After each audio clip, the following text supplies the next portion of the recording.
Fotopointi ajaveeb on Jaapanis Yokohamas CP Plus messil ja oleme Canoni boksi juures ja minu käes on Canoni uus hübriidkaamera EOS M3 ja M3 on hästi oluline samm selle hübriidide ja M-seeriate seas, sellepärast et nüüd on astutud samm päris tõsiselt lähemale tõsiste entusiastide soovidele. Oluliseks uuenduseks on kindlasti väline esiteks.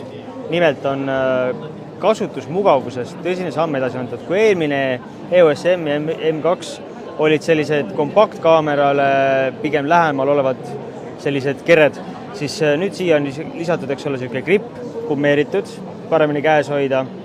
Tagaküljel on ka jällegist, eks ole, pöidla selline tugi, kus all on nupud ja üldse funktsioone nuppe rohkem nagu kaamera peale tulnud. Näiteks on 2 valikuketast.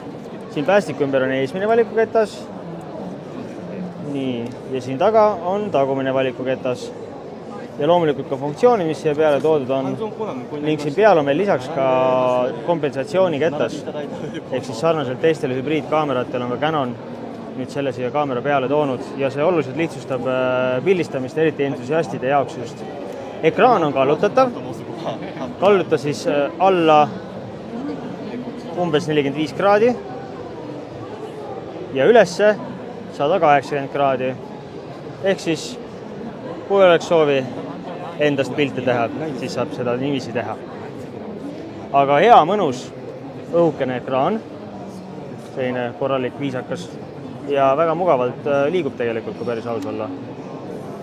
Lisaks sellele on kaamerale võimalik peale panna elektrooniline pildiotsija. Selline. Ja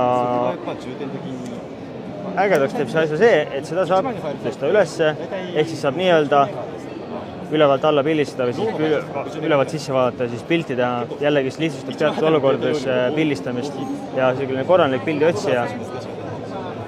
Ja kui pildiotsija silm ette panna, siis lülitatakse ekraan välja. Selline on siis Canon EOS M3 ehk siis hübriidkaamera, mis on mõeldud tõsisele entusiastile ja Canoni poolt väga teretulnud samm kasutusmugavuse suunas.